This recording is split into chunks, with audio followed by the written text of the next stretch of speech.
Hello there. Well, welcome to Your In Depth, where we walk through and break down our favorite fictional universes. Today, we're covering Chapter 5 of the Book of Boba Fett, which I don't even want to necessarily call it that, just judged on how it went, but you know what, we'll get into it. Joining me is Evan, as usual. The Season 3 opener for Mandalorian. Yeah, we're covering Season 3 of The Mandalorian today.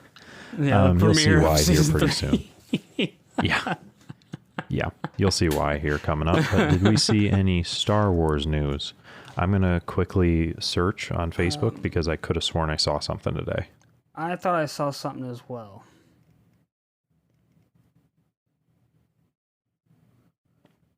Well, I suppose there is that a couple of new Star Wars video games have been announced.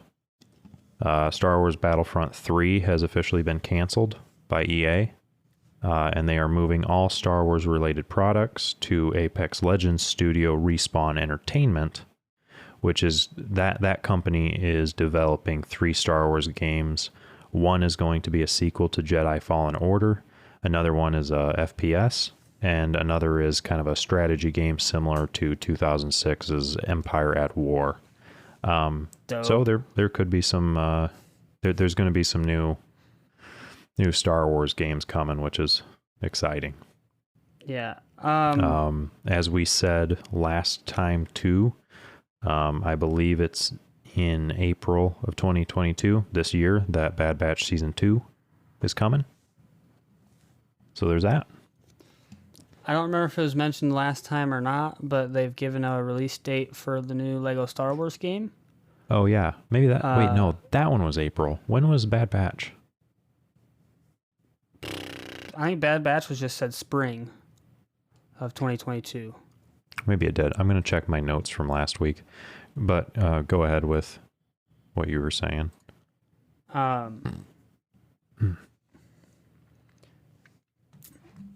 Yeah, I mean, it's just they've given a release date for the Lego Star Wars game. It was April... Oh, yeah, spring of 2022. You're right. April 19th, something like that, for the new Lego Star Wars game of this year. But regardless, April of this year, Lego Star Wars, the Skywalker Saga will release, and it's got a whole new game mechanics, gameplay style. From stuff that I've seen and whatnot, it's going to be, you'll be able to travel to different planets and explore a lot of them in their entirety. Yeah, it looks a lot more open world, which is really cool. One downside I think I saw is that there are some character packs you'll probably have to purchase as like an add-on, which kind of sucks. Well, but on the Xbox Marketplace right now, you can pre-order it, and it's either $60 or $70. If you pre-order it for $70, let me look up the pre-order packs real quick just to make sure. Okay, sure. So you get, where'd the list go? So if you pay the extra $10 on pre-order, you get 7 DLC packs. One of which it goes the Rogue One, a Star Wars story. So I'm assuming levels to play through that movie. Same thing with Solo, Star Wars story. Mandalorian Season 1, Mandalorian Season 2, The Bad Batch. You get a Trooper pack. I'm not sure if that's supposed to be Clone Troopers, Stormtroopers, what exactly. And then you get Classic Characters pack, which is, I'm assuming, classic models of, like the old models of characters from the older Lego Star Wars games. Okay, so as against microtransactions and like just having all the cool stuff be DLC that you have to purchase, as against that as I am, I'll probably end up buying it. That sounds like those packs sound like they'd be pretty cool. And then also, let's see. There's also a rumored report that they have not confirmed yet, that there might be other packs that might be added a little later, such as a Clone Wars pack, Rebels, Book of Boba Fett packs. It's just rumored. I do know if you pre-order it as well, you get I think it's called like the classic Obi-Wan Kenobi character that you can play as, and I'm assuming that's from like the original Lego Star Wars covering 4, 5, and 6. Those DLCs make sense too. I mean, because you're looking at the Skywalker saga. It's like the ones you listed aren't part of that.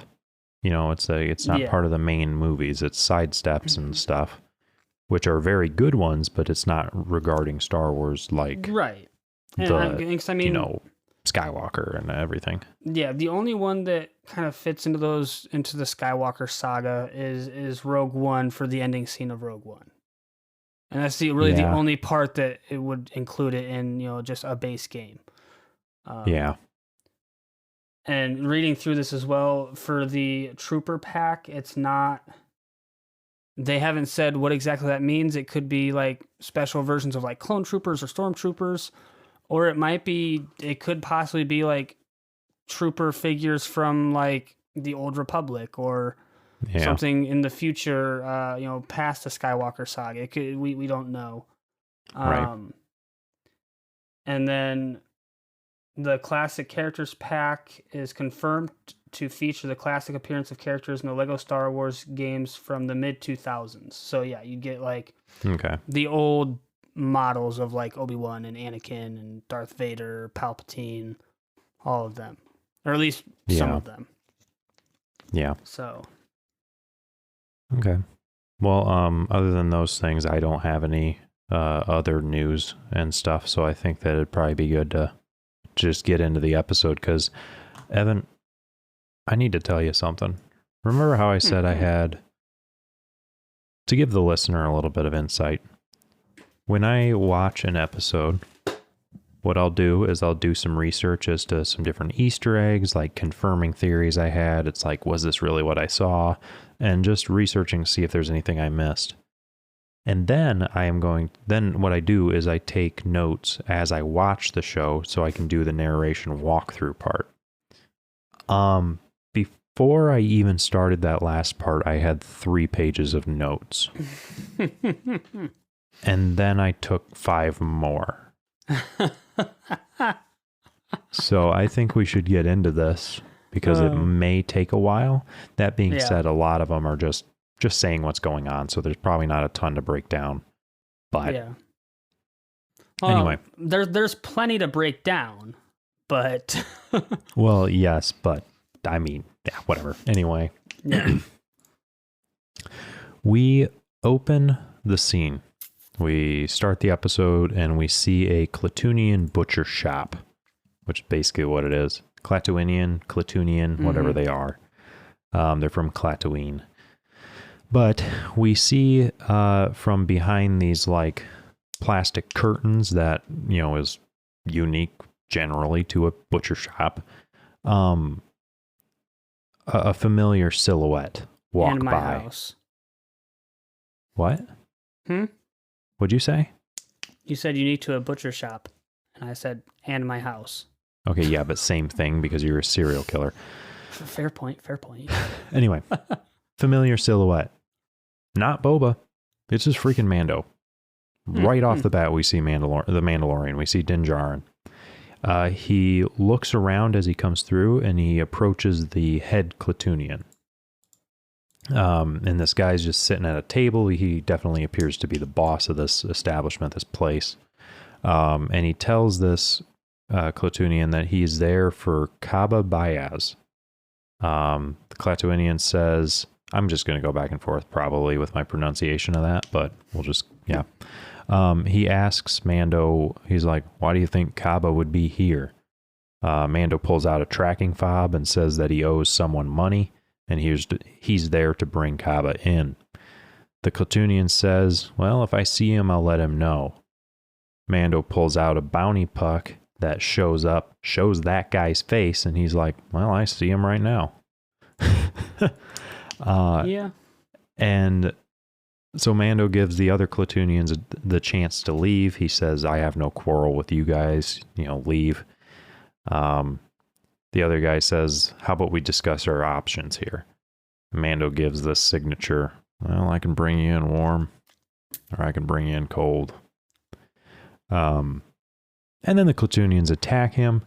He fights them off. He pulls out the Darksaber. He for sure seems to be struggling with it. He does accidentally burn his leg with it. And the main guy he was there for charges him after he's pretty well almost easily dispatched to the others. This guy charges him and Mando stabs him with his dagger, flips him onto the table, and then just literally slashes the dude in half with the Darksaber. Like immediately very violent, and I love it. Oh yeah, and honestly, it's kind of a different side of Mando than we've seen in the Mandalorian show. Mm-hmm.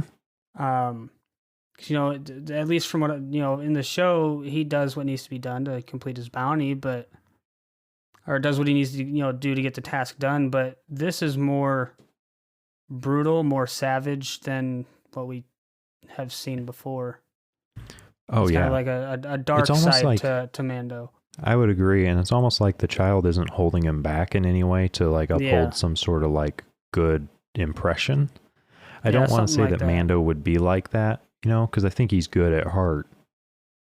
But at the same time, he's not holding back any, and he's just like, screw this guy, and just. Well, because, I mean, all the way back to the first couple episodes of The Mandalorian, that blue alien thing that he, in the very first episode that he captures, again, it's the whole take you in hot or take you in cold, and he takes him in, and then it goes to his mission to get the child delivered to the Imperial remnants and whatnot. I mean, when he's fighting his way to get the child, I mean, I wouldn't say it's brutal or savage by any means, but it's no holds barred. It's his life or theirs. But this is like, and again, that's before he got the child. And so, like, I guess I'm just saying, like, with the child, we definitely see him take a more of a high road approach. Whereas the times we've seen him without the child, it is more straight to the point, get the job done. But this one definitely does take it to a darker, more brutal place. And so I guess I don't think Mando is a good guy, but I don't think he's a bad guy. He's just a guy making his way in the universe. I wouldn't say he's not the hero of the story. He's not the villain of the story. He's along for the ride. I suppose, I guess that's just the way I see it. Because I mean, like, if you compare him to like Anakin or Luke, like Anakin and Luke, for the most part, are the good guys of the story. For Anakin, that obviously turns 180. Yeah. But they are the good guy. They are the hero of the story. Right. And I would say Mando Anakin, is in a way, but he's also, I don't know. I would say there's maybe touches of anti-hero in there, where it's like he's just kind of, he's doing his own thing. Well, it's because like when you look at Anakin and Luke, right, as the main characters, right, their thing is, we got to do what's right. And we see Anakin struggle with it more than Luke. Yeah. But like their thing is doing the right thing, doing the good thing. Whereas Mando, it's, I got to do what I got to do to eat. Like I got to do what I got to do to get the information I need. It's not I'm doing this good thing because it's good, or I'm doing this bad thing because it's bad. It's simply, I'm doing it because I have to survive. Right. And I would say that we did see we do see good in him, obviously, especially with how he treats the child and how he took it on to be like, that's wrong what they're doing. I need to save this little bugger. So, but anyway. But that's more of just a moral thing, like that's wrong, so I got to stop it. Whereas like, I mean, Anakin and Luke and Obi-Wan, Yoda, whoever, the good guys of the stories, they're good because good is good, basically. Like, or like Darth Vader, he's bad because bad is bad. I don't know. I like, won't waste to try too and much time talking about it because I don't know. I don't know about that.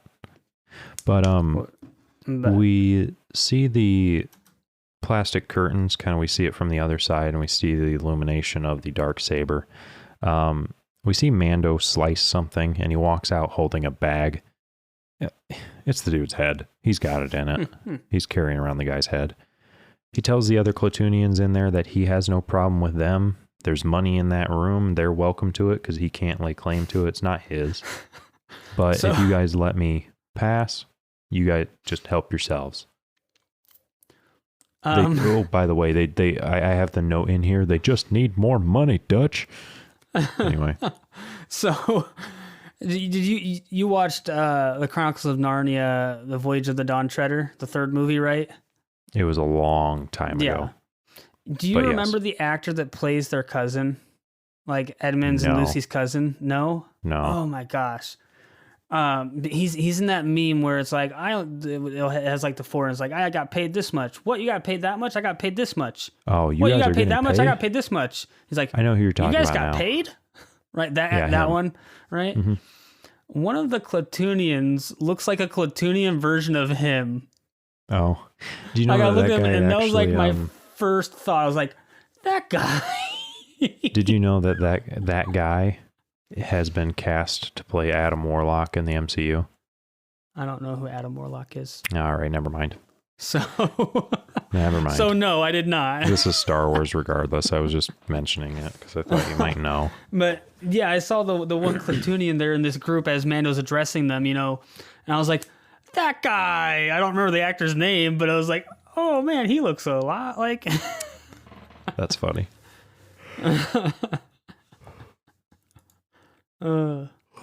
Sorry, just yawned. We then get the Boba Fett theme, which already threw me off because I was thinking, I was immediately expecting the Mandalorian theme, and then it just throws up the Boba Fett one, and I'm like, oh right, we're still in this show. Right. But then it moves on, and we open to see the Halo ring. Hold on, we get the episode title. Oh yeah, the episode title. What was it? The Return of the Mandalorian. Yep. Dun dun dun. But then we see the Halo ring in a giant.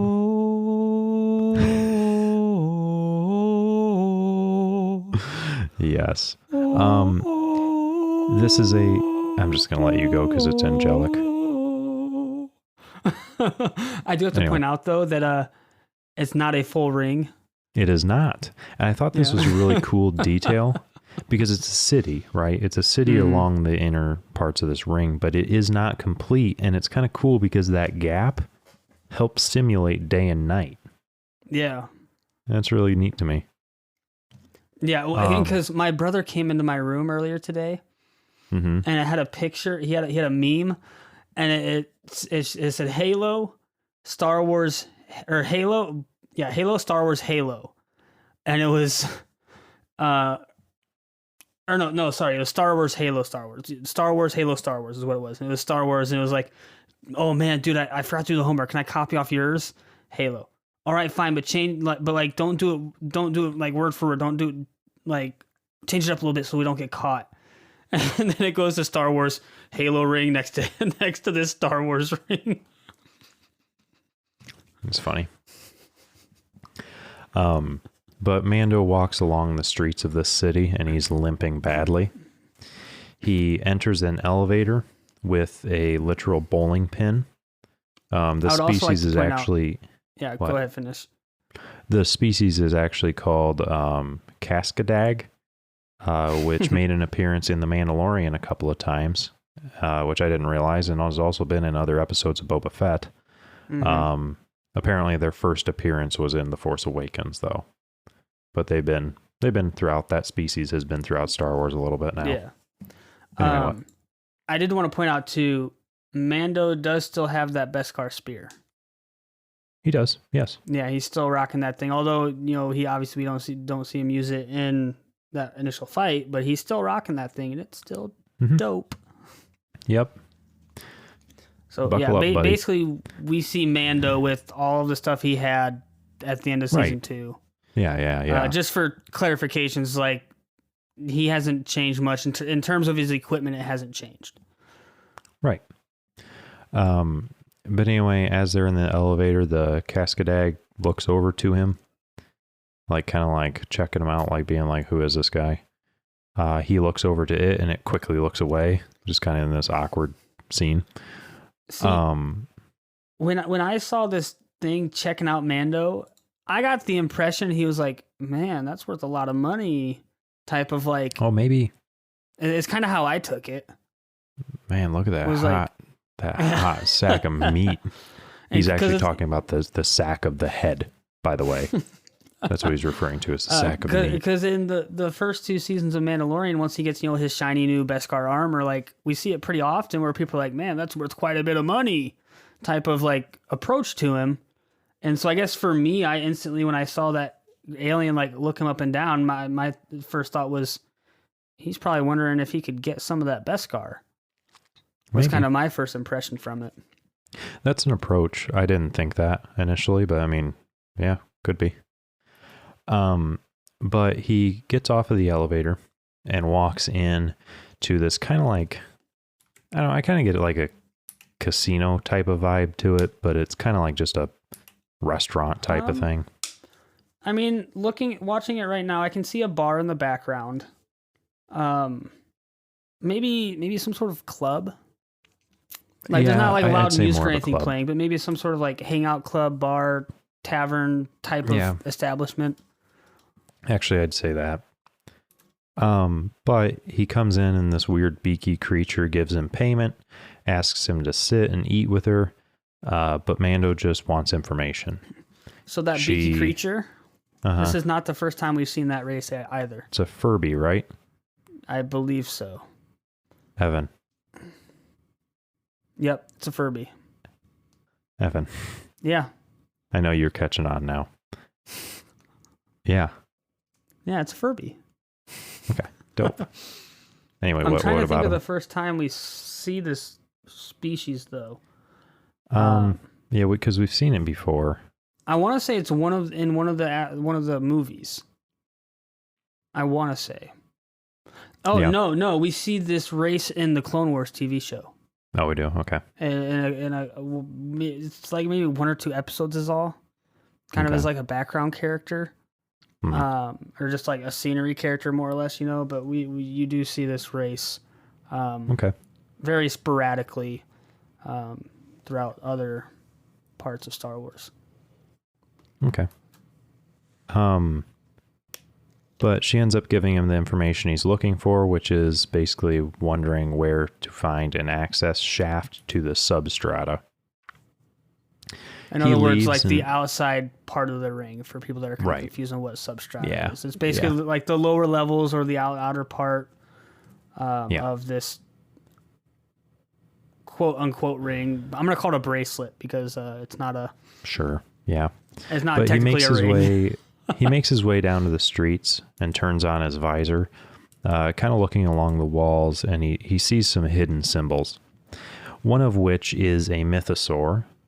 So he enters that, like there's that symbol. He enters in the door that it is above and climbs down some ladders that are hanging literally above space. And he actually almost falls too. Yeah, and because his leg is still injured from where the Darksaber got him. So like through this whole time as he's moving around, he's limping pretty severely. Because it's not like a small little, like he got himself pretty good on the leg. Like it burnt him a good chunk, like a good part of his thigh. Yeah. But he approaches somebody who is kneeling. As he approaches a little bit further, it is revealed that that's the armorer. So they did make it out. They survived. From season 1 of Mandalorian. Yeah. Did we? Yeah, we didn't see her in season 2, did we? No, the last time we saw her was the season finale of season 1 as she was melting down all the Beskar from the fallen Mandalorians. Yeah. As they were running from the Empire as Moff Gideon had first showed up. Yeah. But Mando walks down some stairs that's near her, and he eventually falls. The armorer signals for the beefy boy Mandalorian to tend to Mando. We get his name here, which is Paz Vizsla. So, I could be mistaken. What? Real quick, before we get to the significance of the name. I could be mistaken, but I think this is the same guy that challenged Mando back in season 1 of Mandalorian. Yes, there has been some tension there before. He was really... I wasn't sure about it, but I thought it was the same guy. It is, yes. But anyway, yeah, his name's Paz Vizsla. We'll get into why that's significant here pretty soon. But these Mandalorians are the only ones left from that covert. Because one of them makes the comment, there's 3 of us. Like, it's just us 3. The armorer asks what that weapon, what weapon is so important. Because she's heard about it or whatever. And she asks Paz Vizsla to bring it to her. They're talking about the Darksaber, by the way. And if you realize the name Vizsla, again, we'll get to it in a minute, but red flag. She talks on a little bit. She says that the Darksaber must be won in battle. Hallelujah. If it is, fortune will come. Basically, enemies will fall exponentially. Amen. But shut up. But if it isn't won in battle, curse will come. Damnation. Can I get a hallelujah, brother? I wish I could be louder because I would scream it. But anyway, which is what happened with Bo-Katan, by the way. And again, a lot of this, I think it's coming up that I really kind of talk about that a little bit more. So real quick though, as she's talking about what happened with Bo-Katan and she didn't win it in combat.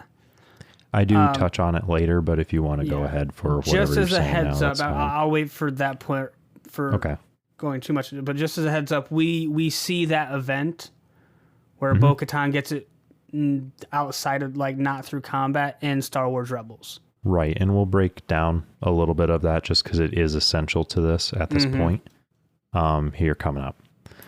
But... and then I'll have to go into the history of the Darksaber again, who it actually belongs to. Here's the thing. I want you to do that because I'm trying to think. How many different paths did you have? It was 2, right? That I can think of off the top of my head, 2. Okay. Do you have a third? We're going to talk about that, yes. Okay. But anyway, Mando says he's completed his quest. Sorry, wait. I skipped a little bit. Mando mentions here that the hilt is a quality of Beskar that he has never seen. The armorer gives a history to the Darksaber, saying that it was forged over 1,000 years ago by Tar Vizsla. Vizsla. A Mandalorian Jedi. Mando says that he has completed his quest. She says that he can join their covert again. This is the way. Paz, by the way, Beefy Boy, keeps eyeing the Darksaber this whole time, which, again, pre-Vizsla. Not pre-Vizsla. Paz Vizsla, but there's an essential part there that, again, break down. But Tar Vizsla, House Vizsla, whatever. He's a descendant of the creator of this thing. But Mando says that in response to Paz saying that he, had asking where he got the Darksaber, Mando says that he defeated Moff Gideon. And apparently Moff Gideon was sent to the New Republic for trial. Paz says that death would have been justice for that man after the atrocities that he's created. The armorer comes in, says that the songs of eons, I think I misspelled eons, past foretold the Mythosaur rising up to herald a new age of Mandalore. The Mythosaur, by the way, is again that symbol that we saw. It was a giant creature. We did see it because Boba wrote it in the holiday special. And he actually did refer to it in Chapter 3. This is also the symbol that Boba has on his shoulder. So kind of some interesting things about the Mythosaur there. Well, and see, that's the thing, though. Because based off that information, you could make the assumption that Boba is going to lead to a new Mandalore. Honestly, though, because this is taking place... Based on that information. since this is taking place in Boba's show, I mean, maybe. I don't know. I'm still holding on, thinking that he's going to probably ride that Rancor into battle, but he may end up, like, I don't know.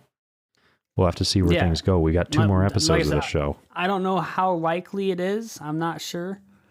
But based off of just that information, and here's the thing too, Jacob.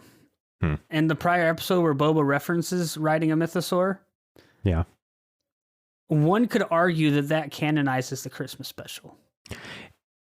Somebody else could probably argue that he never specifically said mythosaur, because he says, I've ridden beasts 10 times this size or something like that. And it's like, okay, he's likely talking about that, but he doesn't specifically say it. And the largest beasts that we have seen in Star Wars, right? Rancors are one of them. And so if he's talking about something that's 10 times that size, we're talking about another one that might be considered as a Xylo beast. Yeah, I was going to say, I think he might have ridden that. Which, per the Clone Wars, the one that you see in the Clone Wars is the last of its kind. You're talking about, I can't think of their actual names, but they're basically giant space whales that feed off of nebula. Yeah. Which he wouldn't be able to ride one of those in space, not for long, even in his suit. You know, and more those than are like likely he is talking about the mythosaur.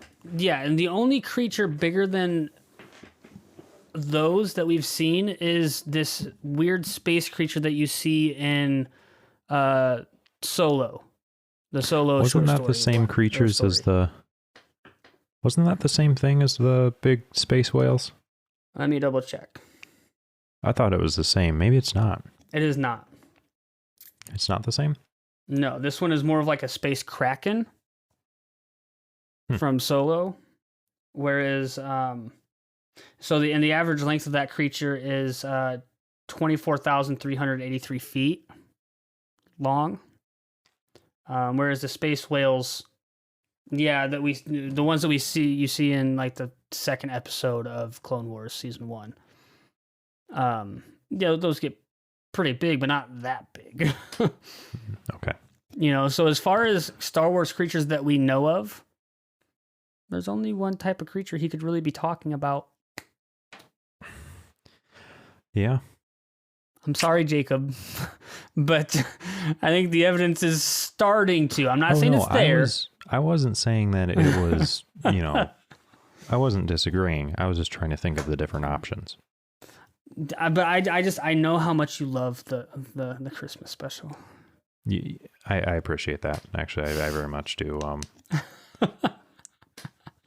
I don't voice it much, but I am overwhelmed at the idea of that being fully canon. And thank you for noticing that. I think that part of the Christmas special is potentially canonized. The whole thing probably not, because it's really stupid. But maybe that part specifically. Maybe, yeah. Maybe. It'd be cool if we got a flashback to that live action style. Ooh, yes. Anyway, the armorer asks where he came across the Beskar spear. She says that it can pierce Beskar armor. Therefore, it's kind of a threat to Mandalorians. That's why Beskar is more so made for Mandalorian armor, not weapons. So he gives her the spear, saying to make it into armor then. Which I like where this spear goes towards. Yeah. But I really liked that spear. I know. I was really upset to see the spear go. That's such a cool weapon. I understand why they would want to get rid of it. Mm-hmm. That's such a cool weapon. Because you always see in the movies and TV shows and stuff, when it comes to some sort of like medieval weapon or something resembling this style, right? Lightsabers, swords, dark sabers, swords. You know, if you go into the Marvel universe, Tony Stark with his suit, he can do blades in Infinity War, and you see him mainly do blades, a hammer at one point. You know, in Lord of the Rings, except for the dwarves, really you see swords for the most part. You don't see main characters using or you see like giant battle axes style, like or something resembling. You don't see like you don't see a lot of spears though. Yeah. Yeah, but I think she kind of softened the blow a little bit, saying that the Darksaber is a much more noble weapon for him or something like that. Yeah. But still, yeah. But anyway, Mando asks the armorer about Bo-Katan Kryze. The armorer says Bo-Katan is a cautionary tale. She once laid claim to rule Mandalore based solely on blood. In Rebels, though, Sabine Wren found the Darksaber after it had passed through the hands of Pre Vizsla and Darth Maul, and she had gifted it to Bo-Katan. Bo-Katan did not obtain it by combat, hence the whole curse thing. The rule was illegitimate by Creed. The whole Mandalorian purge happened. Yeah. Curse fell upon Mandalore. Also, so right here, let's talk about the lineage of the Darksaber. The Darksaber was made by Tar Vizsla way back when, held in the Jedi temple for a little while, and then stolen by House Vizsla. Yeah, so to lay claim to Mandalore again. So if anybody has seen Star Wars: The Old Republic, that original trailer for it, where the Sith attack the Jedi Temple in the Old Republic era, you'll see a Mandalorian helping the Sith. That Mandalorian on that attack of the Jedi Temple is the Vizsla that steals back the Darksaber for Mandalore. In that trailer, yeah. Yeah. At least it was. I'm not sure if that's still canon the way that's portrayed and whatnot. I'm not sure if it's still canon technically, but at one point that's who that character was supposed to be. But then, so it belonged to House or Vizsla for a while. That whole family. Again, Paz. What was the guy's names? This one, the Mandalorian that he's near. Paz Vizsla, right? Paz. Hold on. Let's see.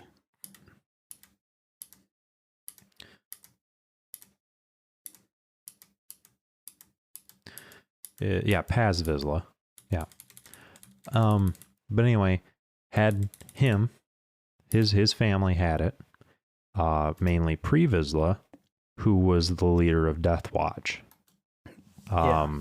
Then Darth Maul took over by killing Pre Vizsla, making himself the owner of the Darksaber and laying claim to the throne of Mandalore. Then he lost it somewhere along the way. I can tell you how he lost it. I know. I'm just keeping it as a linear thing. Then Sabine Wren found it, gave it to Bo-Katan, and there we go.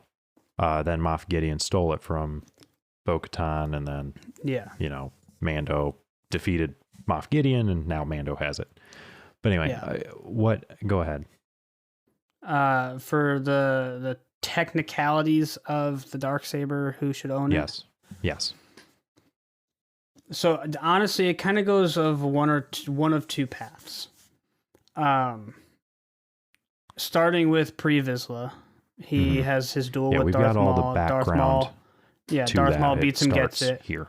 Yeah. Darth Maul, as he's the ruler of Mandalorian secret with his crime syndicate and all that, right? Clone Wars. Actually faces off against, and I've talked about this before, faces off against Darth Sidious. Along with Savage. Savage. His Padawan at that time. We'll get to that point, in the Clone Wars once we get to there. Right. I guess spoiler if you haven't seen it, Darth Maul loses. But Palpatine or Sidious does not kill Maul. And so by that, Palpatine would be the one to lay claim to the Darksaber if he wanted to. So technically the Darksaber would belong to him, right? Darksaber sticks with Palpatine until Return of the Jedi, where Anakin, coming back from being Darth Vader, kills Palpatine, belongs to Darth Vader.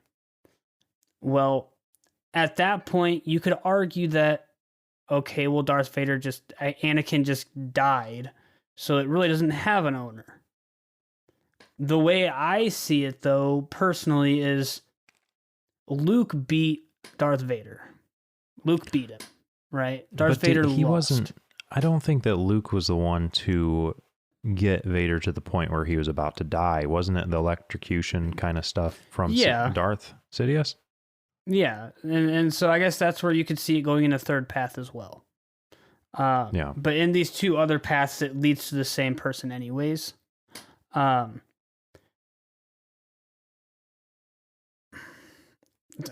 that there's multiple different paths that could go, right?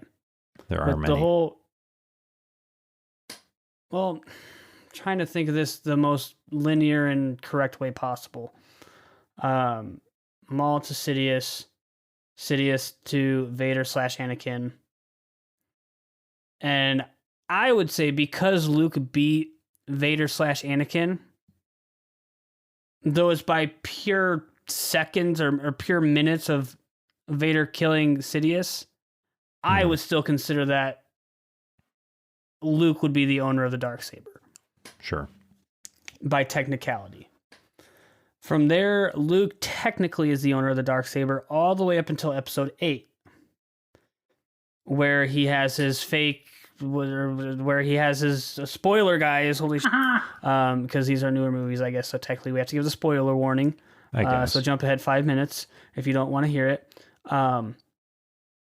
Luke has his imaginary fake fight with Kylo Ren. No, Kylo Ren does not technically kill him, right? He doesn't cut him down himself. But I would say because Luke has to use the last bit of his life to stall for time against Kylo Ren is the reason that Luke dies. Okay. Right. That's the way I see it. If you want to argue that, by all means, that's just the way I see it. So at that point, again, per technicalities, the Darksaber would belong to Kylo Ren. Go into episode 9. Kylo Ren is killed by the reincarnated Darth Sidious. So it belongs to Darth Sidious again. Well, Rey beats Darth Sidious, so it then, technically speaking, per the rules that we've been given for the Darksaber, belongs to Rey. Yep. So that's one way it could take.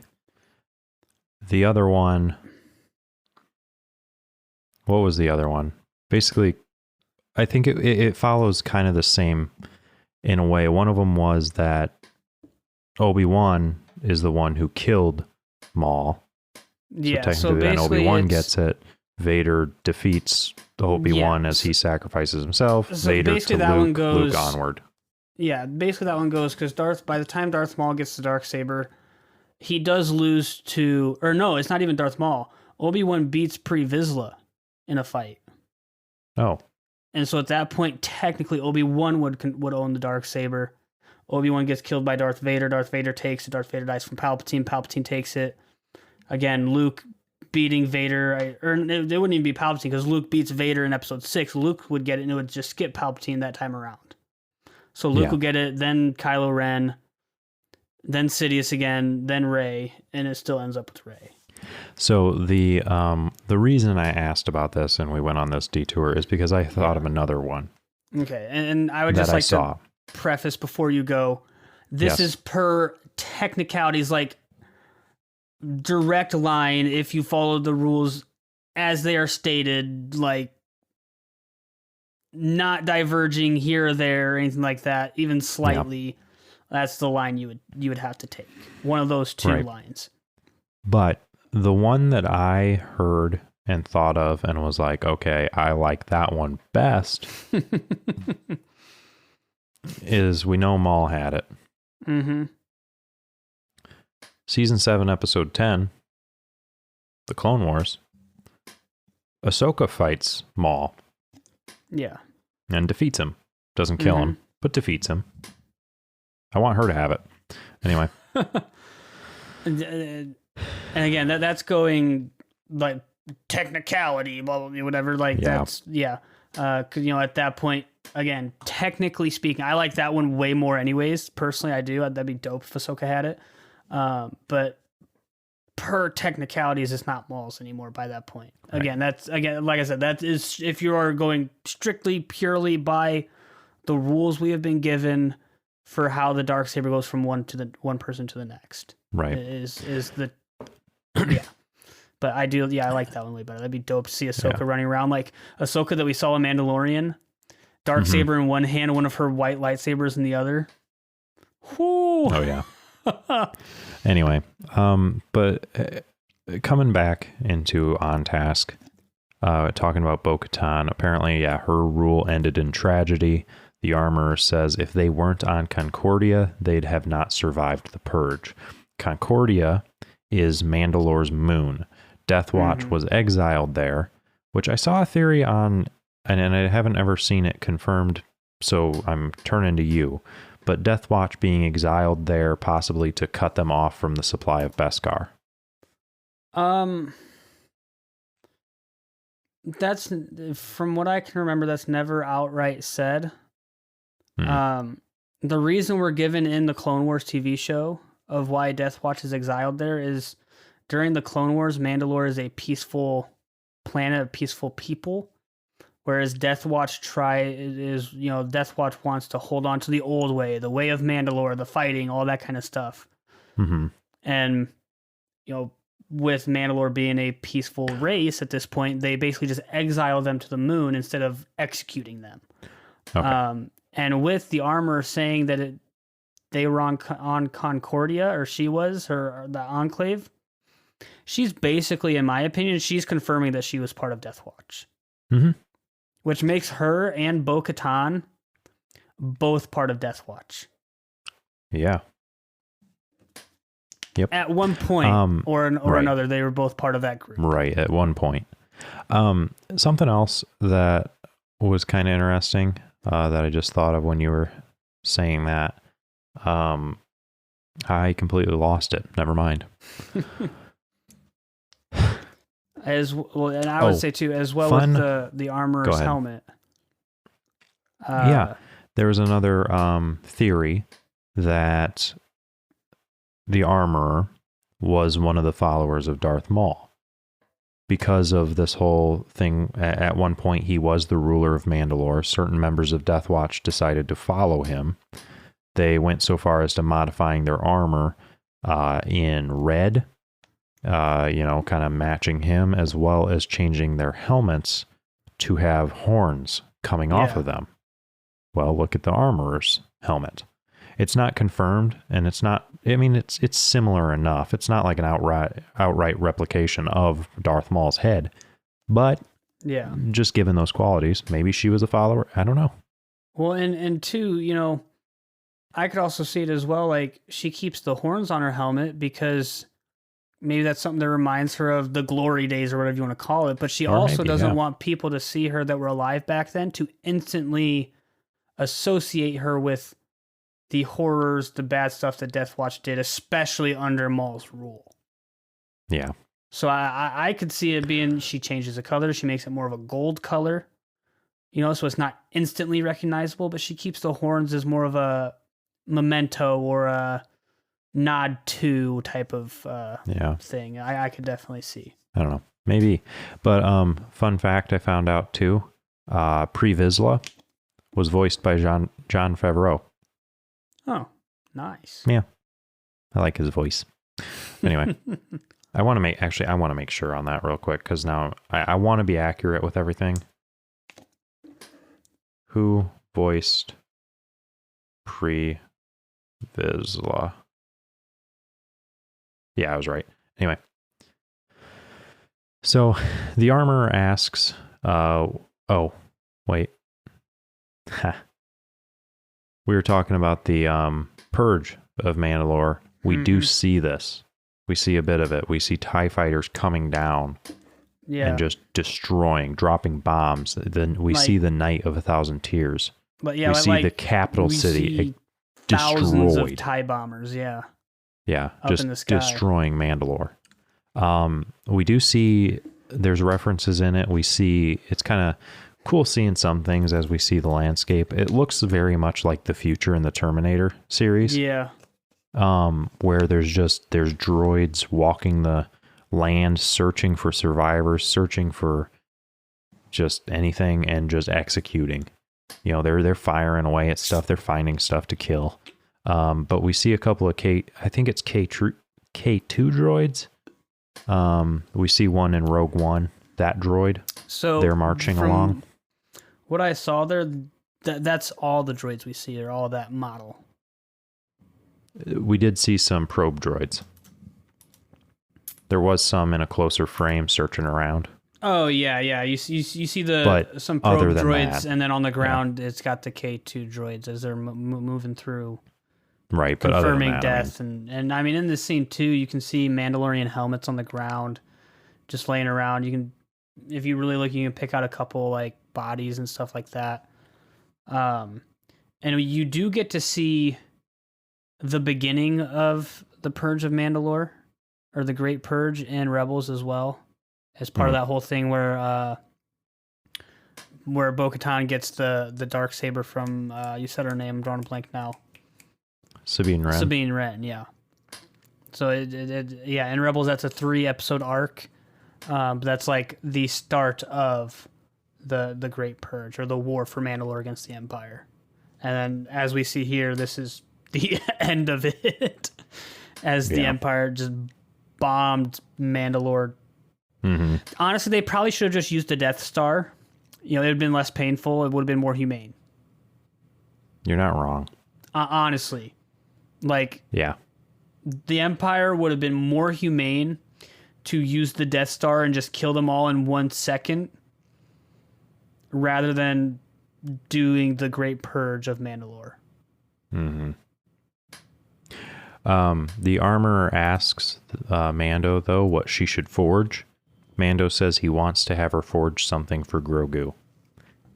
She says that he isn't in Mando's care anymore, though. He is with his own kind, those who forego attachments. But Mando mentions that's opposite their creed. Like, that's the opposite of what Mandalorians stand for. I feel it's kind of like one of those things where he's like, what's my child being taught? You know? But anyway, she then starts forging something, and we don't see what she's making, but we do see little tiny loop pieces, little chain pieces. I think she's making them a little mithril, little shirt. Yeah. Little chainmail shirt. Obviously, mithril is Lord of the Rings. I'm just, I think she's making him one of those.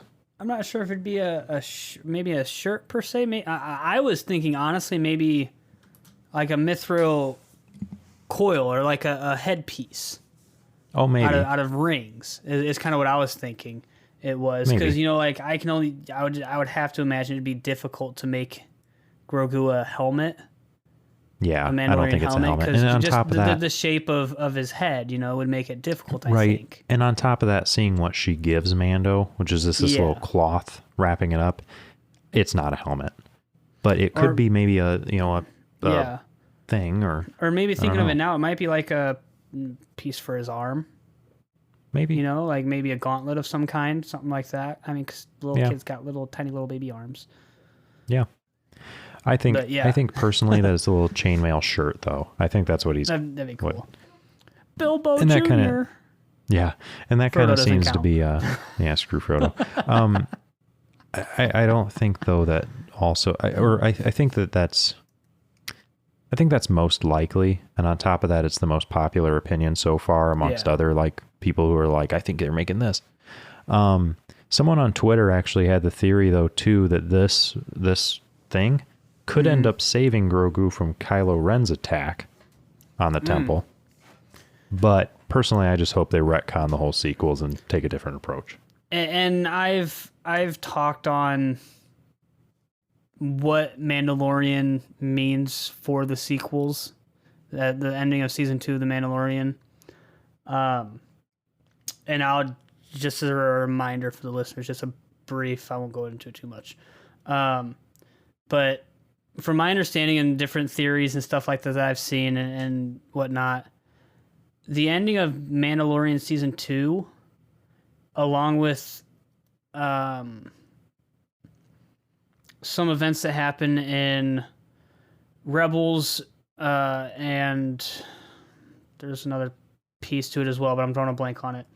But because of a couple specific events, it does look like, and seems like it'd be very easy for the sequel trilogy to be maybe not retconned, but be like another timeline. Yeah. So it's like essentially the timeline would be with Ahsoka living, because obviously she's alive. We see her in Mandalorian. Events that happen in Rebels. Spoiler alert for Rebels. I've told you before, Jacob, on this already. Spoiler alert for Rebels for those that haven't seen it and want to watch it. In Rebels, events happen and Ahsoka is assumed dead. We don't actually get an answer to it. But it's like as close to showing she's dead without actually showing she dies. Right? Events happen later in Rebels where she is saved. And the theory and a lot of fan theories and stuff like that, and kind of the events that are happening now, kind of, in my opinion, pretty much confirm it, is the events that lead to her living causes a split in the timeline. So the sequel trilogy, episode 7, 8, and 9, is the timeline where Ahsoka dies. The events of Mandalorian season 2, at least the last couple episodes, or like the last episode, and then into Book of Boba Fett now with this one and whatnot, is the other timeline where Ahsoka lives. She directs Mando to that stone where that leads Luke to come get Grogu and whatnot. Where basically in the last episode of season 2 of Mandalorian, in the sequel trilogy timeline, Mando, Bo-Katan, Greef Karga, Cara Dune, they all die there. Luke doesn't show up, they all die. Because Ahsoka was not there to direct Mando and Grogu to get Luke to come get him. So Luke doesn't show up, the Death Troopers kill them all. Whereas with her living, it creates a separate timeline where she does direct them there, Luke comes up and saves them, and so now Luke has an apprentice before Kylo Ren, and so Luke would have experience when it comes to Kylo Ren, and he would be able to better approach that situation and not have Kylo Ren fall to the dark side. Yeah. Which basically just retcons the entirety of the sequel trilogy. Well, yeah. I'm interested to see where they go with it, but yeah. I just personally, I don't know. Not that I didn't find some enjoyment in the sequels. I found zero enjoyment. There's some, but not from the story, just from the scenes. The only enjoyment I found in the sequel trilogy was seeing the First Order troopers because they reminded me of clone troopers. Very slightly. And that's just because they all looked alike. That's it. That is honestly, like, honest God truth, that is the only part of the sequel trilogy I enjoyed. Well, anyway, we cut to the next scene and Mando is fighting the armorer. He's training with the Darksaber, but he seems to be struggling with it still. At one point, he even falls into space, but he just jetpacks back up. The armorer says, though, that he is fighting against the blade. He says that it gets heavier with each hit. The armorer says he cannot wield it with his strength. In comes Paz Vizsla. Real quick though, Jacob, what? Because I don't know anything about it. I don't know if you had seen anything and looking some stuff up. Did you find anything of why the blade itself would get heavier? Yes, and I will explain that here. I have a whole freaking section to it, and I'm going to make a YouTube video. Once we get there, please explain, because I don't know much, at least in regards to the Darksaber, so that really confused me. Yeah, no, I researched it and found it, so just a sec. But in comes Paz Vizsla. He says that maybe the Darksaber should be in someone else's hands. He challenges Mando in combat to win control of the Darksaber. Mando agrees and they fight. They take off their jetpacks, which I think is really dumb to do, given there's no railings on the platform that they're on. But whatever. Well, and that seems odd to me, because when you watch the fight between Pre Vizsla and Maul, right? Pre Vizsla uses his jetpack. Yeah. You know, when you watch the fight between Pre Vizsla and Obi-Wan, though it's not an official duel, it's a one-on-one fight. Pre Vizsla uses his jetpack. You watch the fight between any Mandalorians in the Clone Wars, where it is a duel. They use their jetpacks, so it's just and even in Rebels, they use their jetpacks, and so it really confuses me why the two of them don't. Maybe it's the area they're in. They don't want to be flying around everywhere, maybe breaking stuff. I don't know. But really I don't know either. It struck me as very odd that they didn't. Yeah, but they fight, and Mando kind of gets his butt kicked for a little while. Paz even eventually gets a hold of the Darksaber and fights Mando with it while struggling with it himself. Eventually, Mando gets the upper hand and holds a dagger to Paz's neck, winning as the armorer stops them. The armorer asks Paz if his helmet has ever been removed.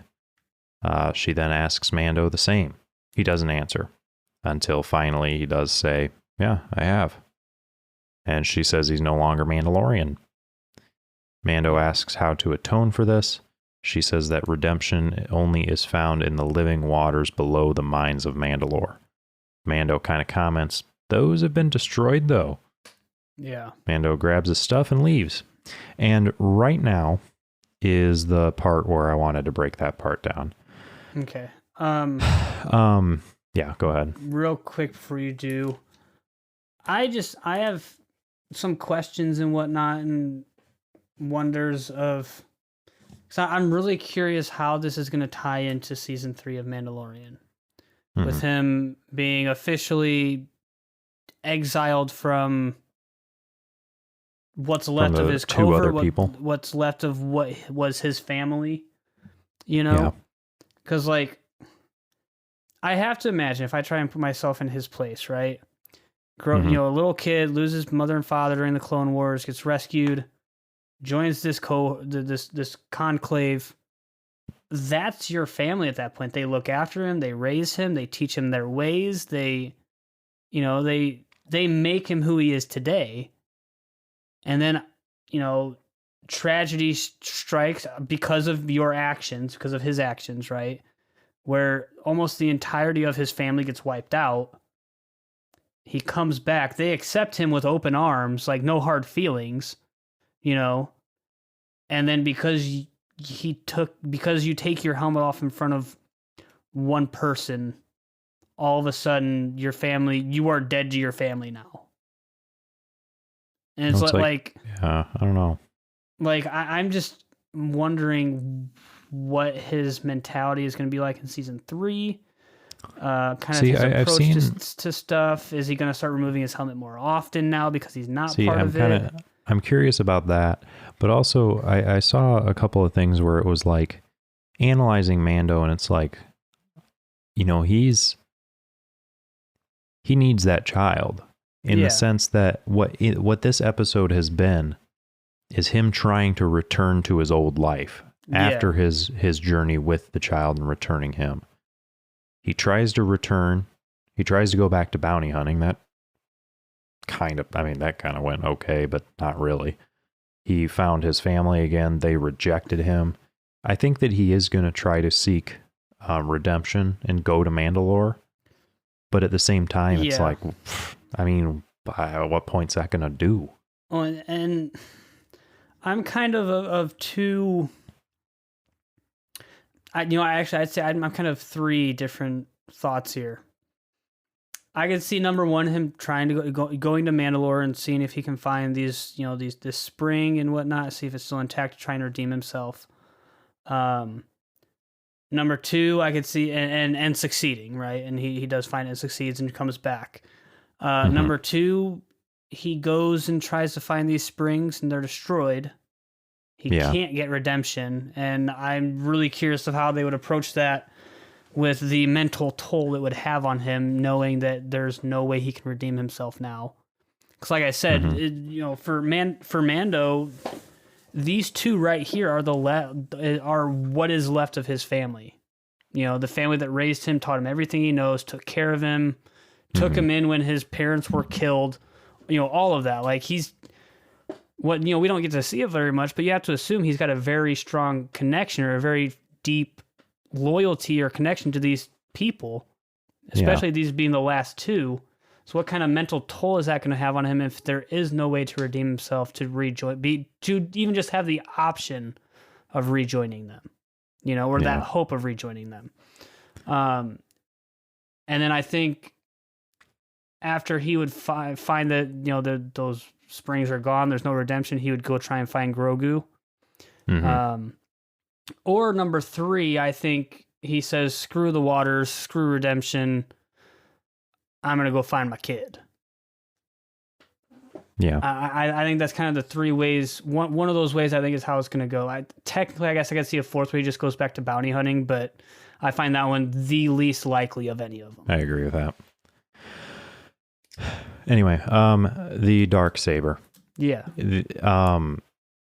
Obviously, it is very hard to wield for him. He burned himself with it. And I mean, obviously, there's a lack of training with a sword there. But really, seeing how he struggles, I think there's more to it. So I was looking into it. And when you fight with the Darksaber, the crystal that powers it, like the crystal powers it. Yeah. But alongside that energy being behind it, so is the user's thoughts and headspace. We kind of see this in Rebels when Sabine Wren wielded it. She said she was feeling fear and anger, or she was feeling fear and anger over the fate of Mandalore. Kanan Jarrus, the Jedi kind of that was there. Kanan Jarrus. Kanan? Kanan Jarrus. Kanan Jarrus.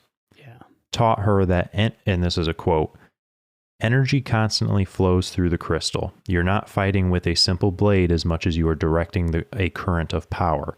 Your thoughts, your actions, they become energy. They flow through the crystal as well and become part of the blade. So essentially, if your thoughts and emotions are weighing you down, it'll weigh down the blade too. Composure and discipline are what is needed to wield it effectively, which leads me to a pretty cool what if, I think. I wonder who could train Mando. Maybe he'll seek out some help of Luke in order to train a little bit with it. Yeah. This is another tie-in that I was kind of thinking. That interview or that game with Tamara Morrison and Ming-Na Wen. Yeah.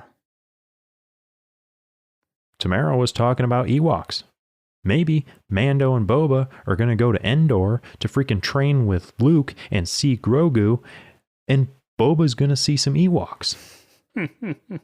I'm not going to get too big into what ifs. Yeah. See, but I don't know. Based off of, and I'm not saying what research is wrong. It just raises some questions for me. And what's that? Because like you said, like, based like what you found and what they say in Rebels, right? Like if you're focused and disciplined, you wield it better, all this kind of stuff, right? Right. Then why do we never see Anakin struggle to wield his lightsaber when he's out of focus? Because he gets the sloppy Darksaber. with. No, but it's just the Darksaber. It's not so much like other lightsabers are similar, but Jedi are more disciplined. This is a little bit different. This is worse than that. That raises my other question then. How does Kanan Jarrus know this? Well, that one I don't know. You know what I mean, though? Because, like, if the Darksaber is different from the lightsabers in this respect, how does Kanan know this about the Darksaber? And if it's not different from other lightsabers in this respect, and this specific part of it, why do we never see, yes, when Anakin gets, distracted or starts drawing on some of his anger, gets confused, we see him get sloppy, right? We see him kind of swinging wild and whatnot, but we never see it weigh him down, like physically weigh him down, have him struggle to lift his lightsaber. Right.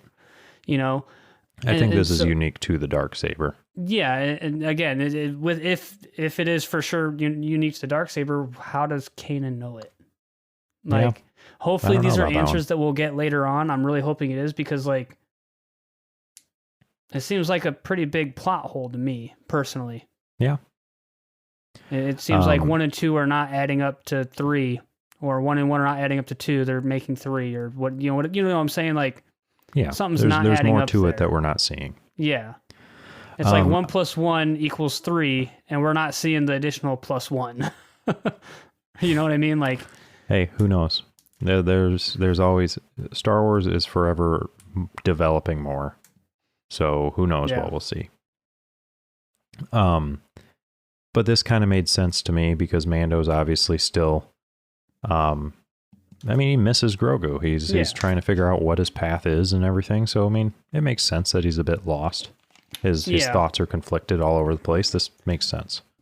I did forget to mention, though, that Paz Vizsla did spray his leg a while back with that Bacta spray. Mm-hmm. To heal his wound. Right. So, I mean, he's moving around a little more effectively, but still pretty torn up. And because, and again, this is going back to,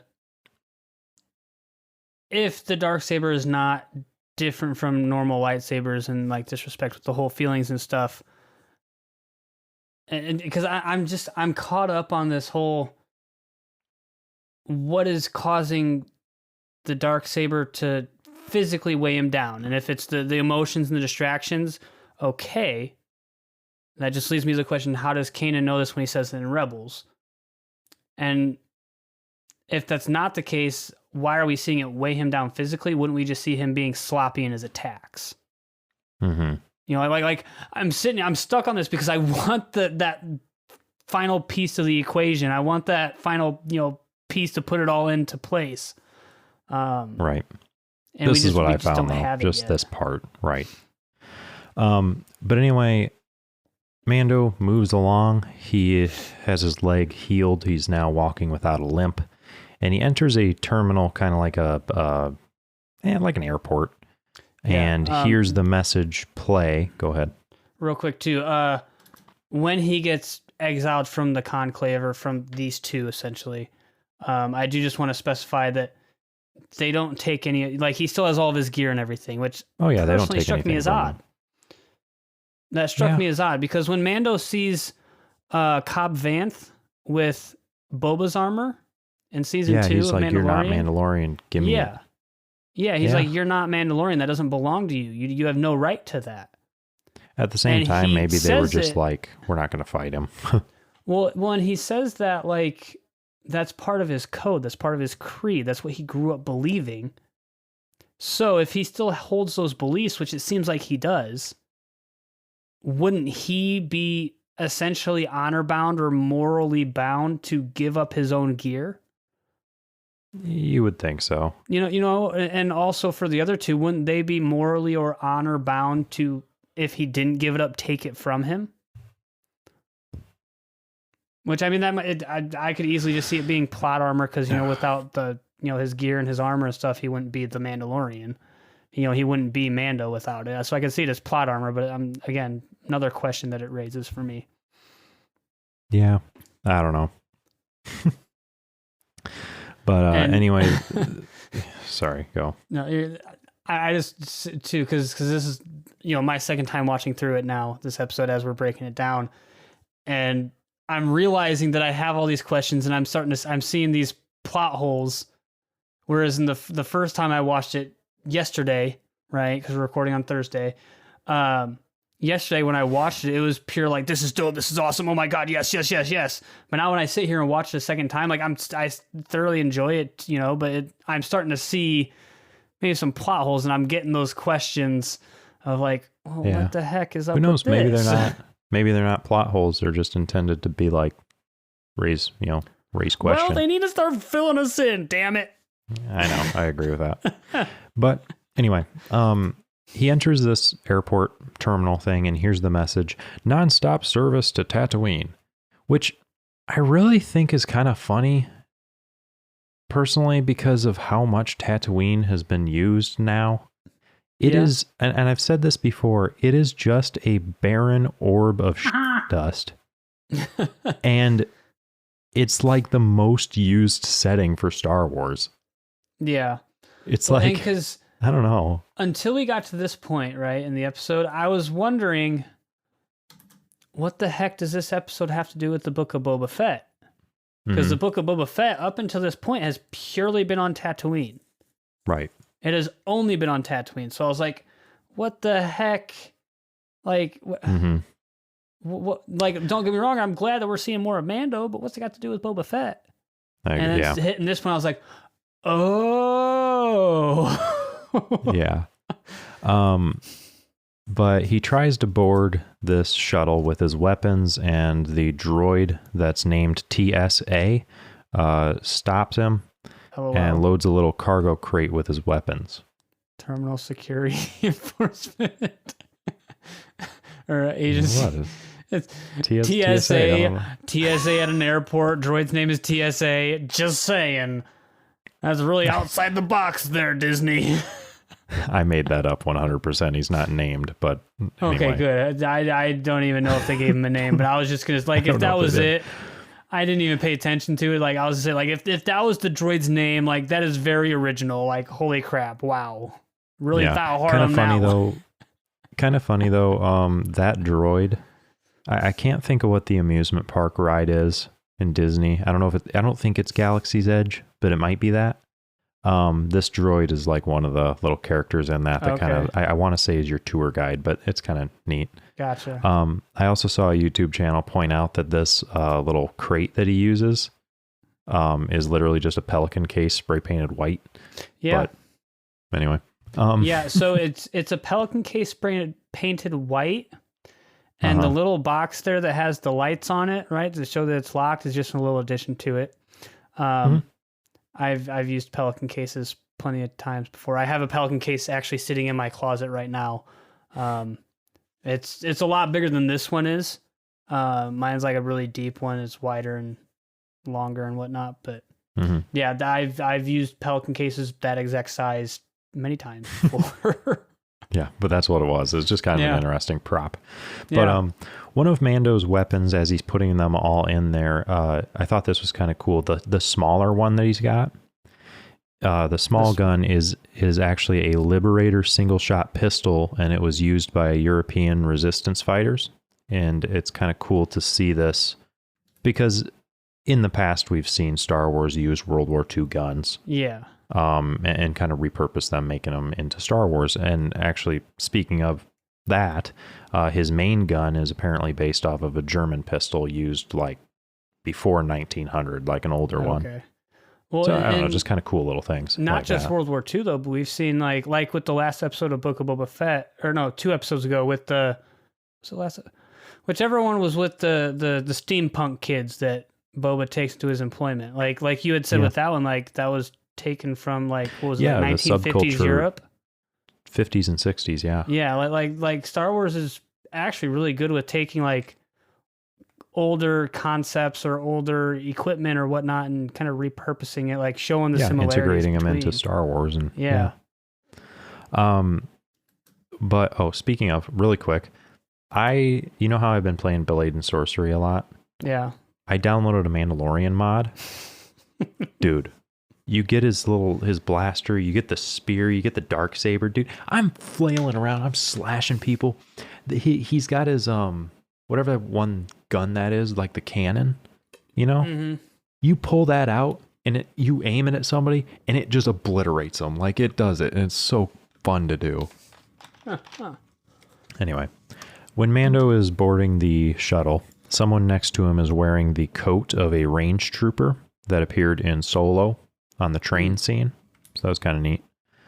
It's got like the fluffy neck area and stuff, and it's got the little port in the back and stuff. He departs on the shuttle for Tatooine, and he sees a Rhodian child in front of him, and it kind of waves at him. Greedo. Yeah, it waves at him, and this reminds him of Grogu, so he pulls out that little cloth that the armorer gave him. And it even looks like Grogu's head, just the way it's tied. I wonder if Mando still has a little ball. I was wondering that. From his ship, from the Razor Crest. I don't know. Because I'm trying to think, did he give it to... I don't think he gave it to Grogu, but I don't know where it went. He might have. I don't remember, honestly. Maybe he did. I don't know. But anyway, also, the music that's playing when Mando looks at the cloth, is the same music that was playing when we learned Grogu's name from Ahsoka. It's basically Grogu's theme. But he lands on Tatooine and gets off. He then grabs his weapons from the crate. So we then cut ahead, and I'll wait. What's up? This scene right here where it lands. Mm-hmm.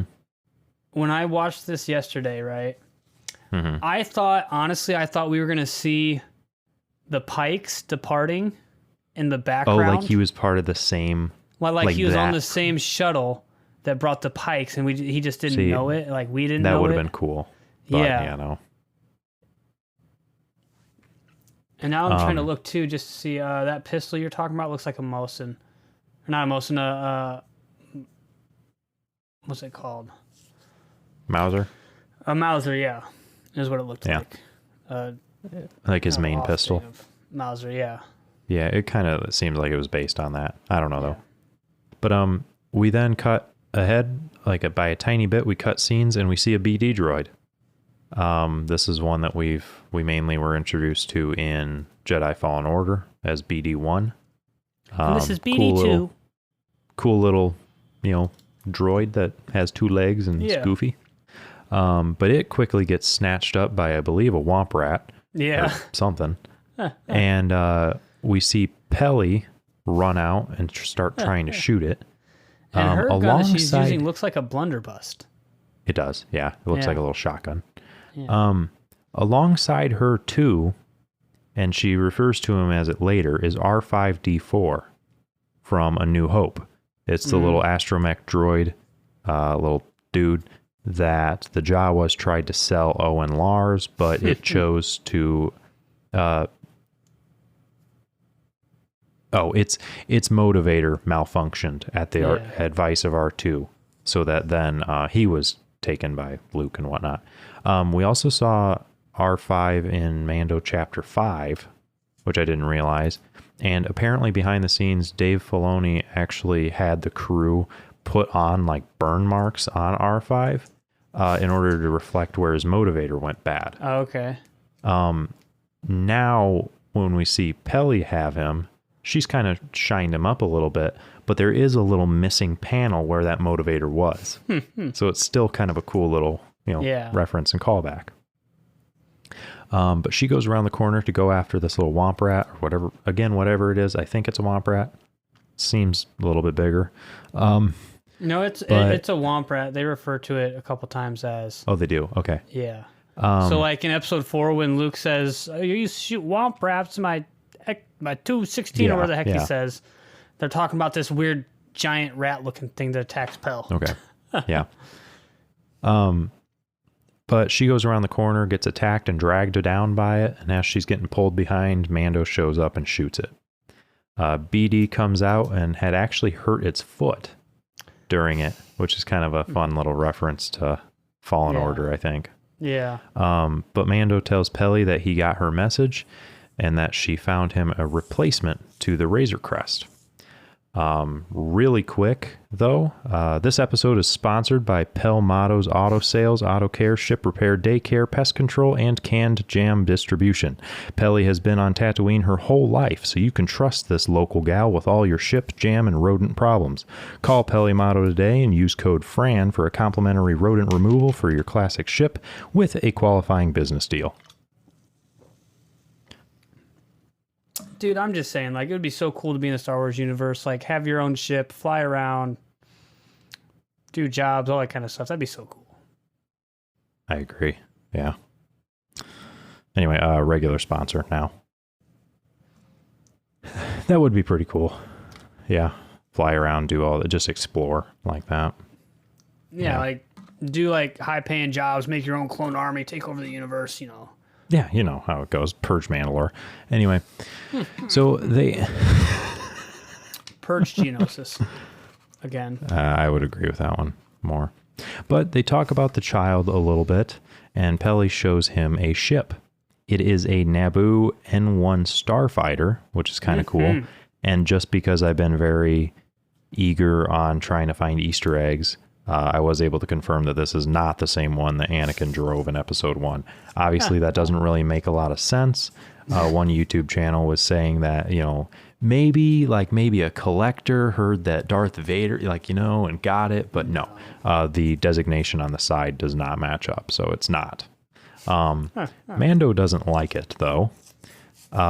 It's also very not put together. Yeah. She has not been able to finish building the ship. She mentions the Galactic Republic as she's talking about this ship and talks about mods that she was going to put on it. She talks about the modded ship being faster than a Fathier, which is the Star Wars equivalent to a horse. We did see them in the sequels. They're the big floppy ears, weird things. But Peli tries to convince Mando more, and he basically agrees to allow her to put it together before he decides on if he wants it or not. Peli and Mando work on the ship for a while. Peli buys her parts from Jawas. Mando wants to speak to them, and talk about the parts that he's getting. And Peli says that she dated a Jawa for a while, saying that they're quite furry, which is kind of interesting because we haven't seen what Jawas look like underneath their little cloaks. Yeah. Like, there's no real reference to what they even look like. So hearing that they're a little bit furry, it's kind of like, okay, interesting. Like, you can kind of get a little more of a visual to them. It's just kind of, I don't know. Yeah. One thing Pel does say, too, while she's trying to convince Mando is she does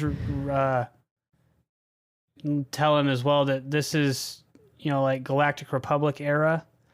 So it doesn't have like the tracker beacon and stuff like Kinda that. Like his so Razor fly Crest off the was. radar. Yeah, just like the Razor Crest. Yeah. Which would be a good thing for him, as he doesn't like doing things through the official channels. Yeah. But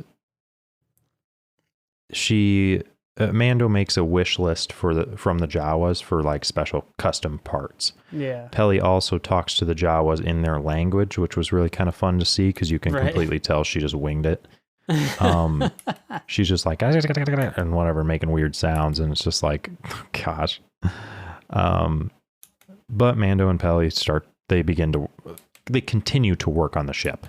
Peli mentions that she's never actually been off of that planet. They share some technical talk that I don't even want to try to summarize. Also, thanks to the BD droid,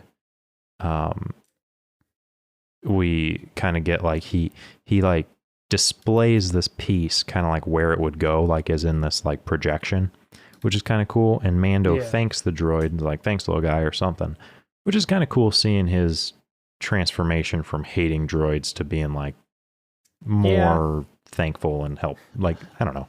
Personally, I just hope Mando takes the little BD droid with him. That'd be dope. That'd be dope. Yeah, like 100%. He has a little BD droid on his shoulder, and then he has little Grogu on his arm. Yeah. And little Grogu chases after little BD droid to play, and yeah. But they continue to build it. The Jawas come in holding a large beam, which they say is a cryogenic density combustion booster. Want to guess what the fun... Sorry. Holy cow. Yeah. You want to guess what the fun fact about that one is? No. This is the same piece we see Han jam the trash compactor with. Oh. It's the exact same piece. Obviously not the same one. Nice. But the same type. It's the same model and everything. It's kind of cool. Huh. I didn't know if you picked up on that, but that was cool. No, I really didn't even put much, like, I didn't really even pay attention too much to that piece, like, to it specifically as they were using it, you know. Apparently the Jawas stole it from a Pike spice runner, though. It was fueling up, and they slipped underneath and took it. So they're little turds, but they can get the parts that you need. Yeah. Peli mentions that Pikes have turned their planet basically to trash, that everybody is scared of them and the law enforcement won't even go near them. They then bring out the ship that they've been working on. It is complete. Mando asks what she did to the droid part, like where the astromech usually goes, and she says she removed it because of his disposition. I'm just R5, saying too. Yeah. Because where that droid part is at, it's now got an open dome. Like, no, there's like a second cockpit to it. I'm guessing we see little Grogu popping up there as they fly around in Mando Season 3. Probably, yes. That's my guess. That's what I'm guessing we'll see. Yeah. R5 makes some noises, though, and Peli yells at him saying, watch your language around the customers. So she basically says, yeah, since you hate droids, this is, open for you. And then R5's like, hey! And just starts cussing him out. But Mando looks over the ship. Peli tells him to start it up. He gets in, and it starts to turn over, but then the engines fail and putter out. The sound used when the engine fails is used very commonly throughout Star Wars, though. You can see it pretty often, one of which in the Millennium Falcon and some other areas. It's just kind of cool seeing more than the I like, too, with this ship that it has...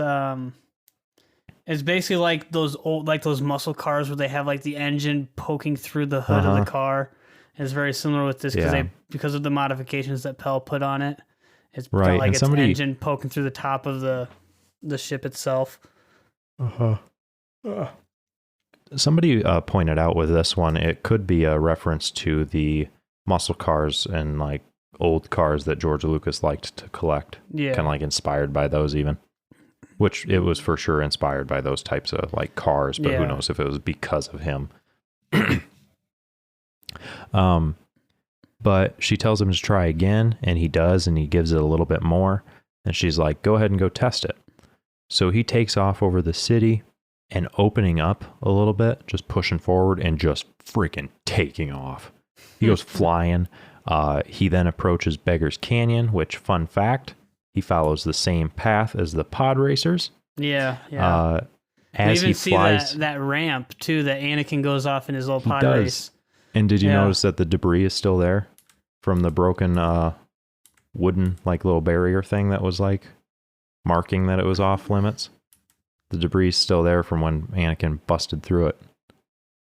It's kind of settled in the dust, but it's there. Oh, yeah, there it is. I just had to pause at the right spot. No, you're good. Yeah. Anyway. And we do get to see a Womp Rat, too, as he's going through Beggar's Canyon. It's laying on the ground and he takes off as he gets closer. Mm-hmm. Yeah. He then flies it into space, though, and flies around that shuttle that he came in on. And we see that little Rhodian kid looking out of the window at him, and he looks over to it and just kind of, he's flying around it. Mm-hmm. He then flies back towards the planet and gets pulled over by two X-Wings. They tell him that... They tell him that he's operating without a... Hold on. He's not allowed to fly like that next to a commercial ship. They also then tell him that he's operating without a beacon, so they need him to run one. He transmits one to them, saying that it's a custom ship, and he hasn't really been able to update stuff yet. His transmitter isn't hooked up yet either. The other officer just basically says, how about we just let him off with a warning? Yeah. Mando thanks him before he goes, but the officer stops him and's like, Did you by chance used to fly a Razor Crest? Your voice sounds very familiar. Mando says basically that he's the wrong guy. We see this guy, though, is Commander Carson. He was the one that pulled over and we had the interaction on the Spidey ice planet. Yeah. Alongside Dave Filoni as Trapper Wolf. But this was the other guy. He was also the one that gave the little call sign thing to Kara. But anyway, from the Mando episodes, he says that the Razor Crest transponder showed up in a log back in Navarro in some other instance and whatever, and asks if Mando minds answering a few questions.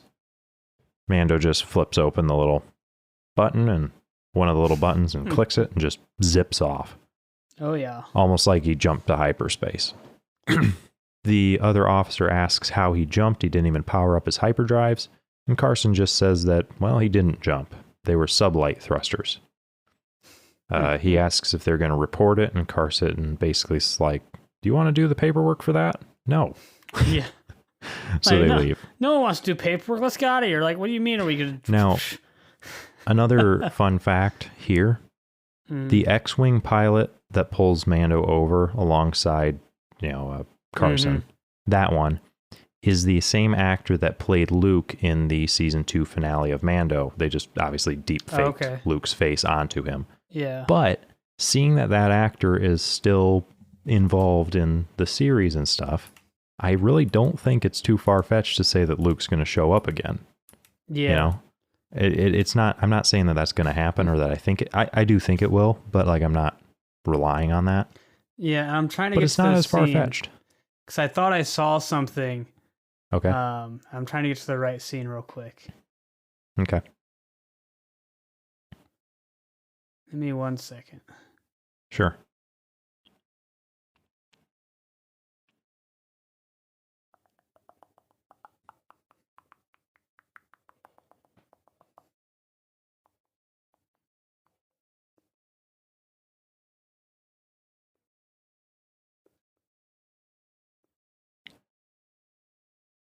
Come on, it's almost there.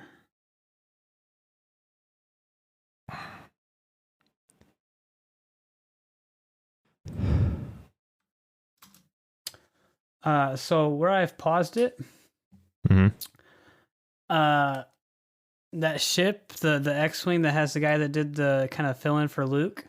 Yeah. It looks like he has R2-D2 in it in the little astromech droid slot. You can't really see color, so you can't see if it's like blue or red or whatever, but it's an R2 unit, which I think there's a small hint of red. I can't really tell with like the way they have it shadowed, but he's got an R2 unit. Yeah, like with that actor being cool. the one that did the kind of the fill in for Luke, and he has an R2 unit in the X-Wing's R2 astromech slot, and that's kind of cool.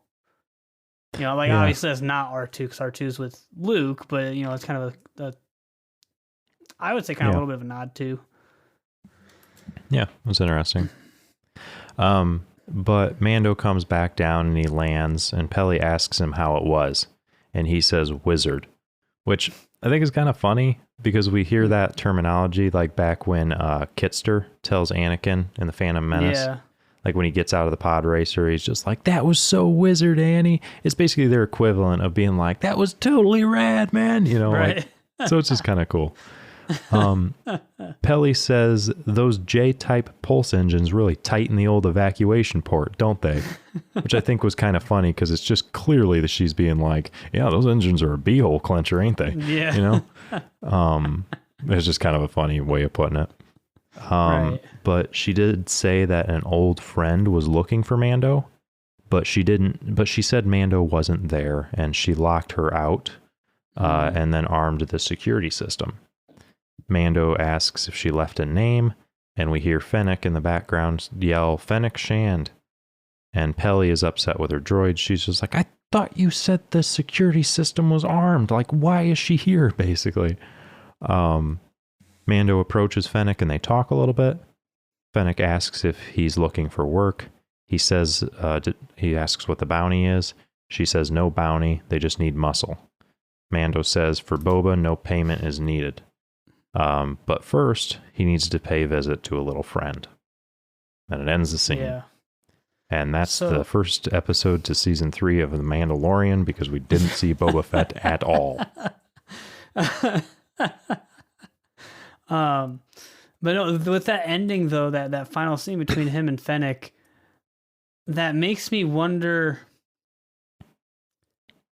is season 3 of Mando going to take place in between this episode and the finale of Boba Fett?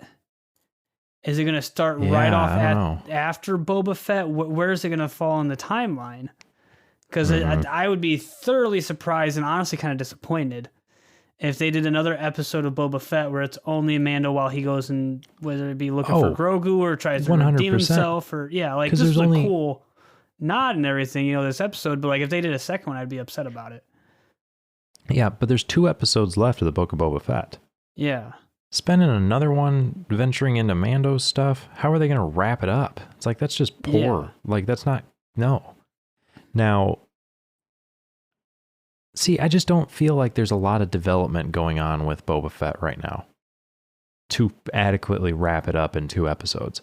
That being said, the first 4 episodes have come to a close with all the flashbacks, and now we're focused solely on the now. So if in the next 2 episodes, that's all we're focused on, I think they can cover a lot. Yeah. But with this happening, it's like, I don't know. I feel like it could have been better used, but like I enjoyed it. I think what we're going to see, I think we'll see the next 2 episodes of Boba Fett and we'll get that finale. And I do think it's going to be a fight. We'll see a big old fight between Boba and the Pikes. Yeah. And we'll see Mando participate in that fight. Yeah, I think so. And I think when it comes to Mandalorian season 3, I think this is just a guess, but I think they'll do maybe part of it covering Mando's events between the ending of this and his showing up to help Boba. And then a little past that.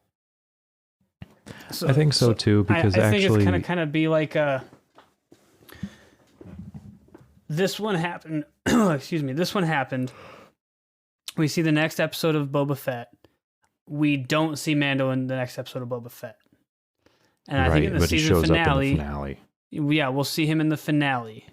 And then the beginning of Mando, maybe the first episode or maybe the first 2 episodes, we see Mando going and visiting Grogu, maybe even taking Grogu with him, or however they decide to do that.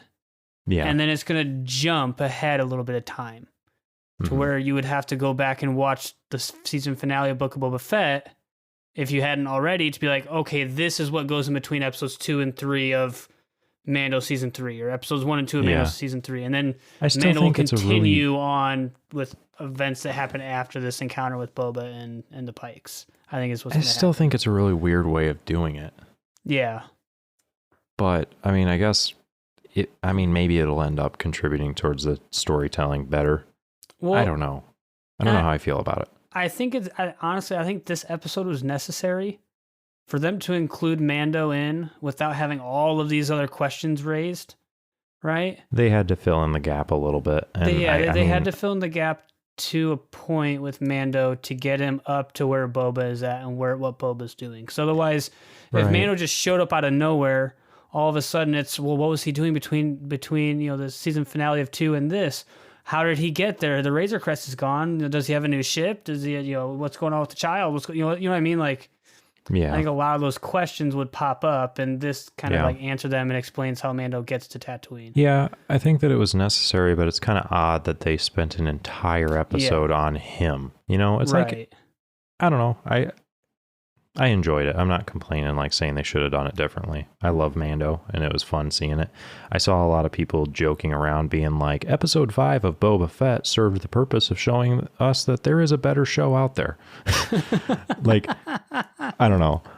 But I enjoy Boba Fett, and I enjoyed this episode. I enjoy The Mandalorian. I love it. It just kind of seemed odd that they did this way. Yeah. And I think this is supposed to kind of be kind of like a cliffhanger ending. Is I think like how's it going to be when Boba and Mando meet up again? Like what's going to happen? Like what's Boba going to ask him? This, that, and the other. Instead of kind of giving us that at the end of the episode, they leave us on a cliffhanger of the two of them not having met up again yet. So yeah, granted, they might have maybe included Fennec a little more. So we at least had one of the 2 main characters of Book of Boba Fett in the episode, besides the last 30 seconds, but yeah. Or even just showed the Pikes some, honestly. Maybe they could have done it where we'd follow Mando some, we see some of the Pike activity. And Mando sees what's going on, and then Fennec shows up and like, hey, Boba needs your help. Type of thing. Yeah. But I don't know. I'm excited to see where we're going with it, but it's just kind of odd. Yeah. But I don't know. I enjoyed it. Anyway, though, I don't really have anything else. If you're ready to close. Best episode of Book of Boba Fett yet. Wasn't even in it. Yeah. I did thoroughly enjoy it. It was really cool. Yeah. I do think part of the reason I enjoyed it so much is because I'm really waiting for, I'm waiting for the next thing with Mando, and because Mandalorian 1 and 2 were so good. And, like, to, like, see the character again was just kind of, like, nostalgic almost, Yeah. I think it was a big reason why I enjoyed it so much. It was a very unexpected sense of nostalgia. Like, with how... And it's weird saying nostalgia, because it's like usually you say that in reference to, like, your childhood. But honestly, it kind of was. In the sense, like... I don't know. It was unexpected, like, because, like, chapter 4 obviously it alluded to it. It's like you got the Mandalorian theme as they're like, we need muscle. But then, like, just right off the bat, it's like, oh, that's Mando. Okay. Yeah. Am I watching the right show? Cool. I am. Well, and the end of the episode. Huh. Oh, okay. Well, and that too, right. like, because when I watched this episode for the first time yesterday, it started out with Mando, as we know, and I was like, okay, it's going to start out with Mando, and then Boba's going to come in shortly after. It's going to kind of be one of those where you see not what you were expected, but then you see the main character come in and they interact and all that kind of stuff. And then when Boba never showed up, I was like, what the heck? Mm-hmm. A little odd, but okay. Yeah. But I really enjoyed it. That's all that I have to really say. Yeah. I guess to our listeners, if you stuck with us this long, awesome. We rattled a lot this episode, so you must be truly interested in what we have to say, in which case I ask you what is wrong with you. But at the same time, thank you for being here. You might want to go see a therapist. Maybe. Or you could just plug in your earbuds and listen to more of us, and we could be your therapists. Don't can't do say that. we're Definitely go licensed see a and don't therapist. sue us. Yeah, you should probably do that. I've seen a lot. We're not sponsored, but go ahead to betterhelp.com. I've heard that's a good. I heard that one's really good. The suicide hotline's pretty good to use. They're listening to us. Yeah, you should probably call that one. Yeah. Just be careful. Be good to yourself. Love yourself. Don't be we like love you. me. Yeah. We're tired. Anyway, if you did, if you have made it this far, thank you for listening. If you want to see more of us, you can go ahead and check out the You're in Depth YouTube channel. I have been posting a lot of YouTube shorts and short videos. You can kind of get fun facts and cool stuff there more quickly than a podcast episode. Also, on that page, I have linked Evan and I's YouTube channels if you want to explore and see what we do. Aside from this and just kind of for fun. Not that this isn't for fun. I suppose none of it's like our whatever. Check that out. Check out our Patreon if you want to hear the extra BS that goes on. That's just beyond stupid. And don't forget to review. I don't know. Yeah, so just a reminder, every 1,000 downloads is a blooper reel, and we're pretty close to the next one. And then every 25 Apple reviews will be a live stream coverage with us with whatever episodes or part of a film or whatever we're on at that time, where you can interact with us, ask questions, give comments, all that kind of stuff live as we do our coverage. We're still waiting on our first one to happen, so please, if you enjoyed it, go leave a review on the Apple Podcast, so we can reach that goal. Other than that, I don't have anything. Jacob? I got nothing. I'm just... All right. Well, we'll see you guys next time, whether that be Clone Wars, Lord of the Rings, or the next episode of Book. We don't know. Yep, we'll see how it goes. We're not sticking to our 3 episode a week promised type of deal. Yeah, schedules are pain in the butt. But anyways, yeah. But the main focus was staying up to date on Book of Boba Fett. Yeah. And so we'll return to the other things shortly. But yeah, we'll catch you guys next time on You're in Depth. Till then, peace. Goodbye. Bail sales. Deuces.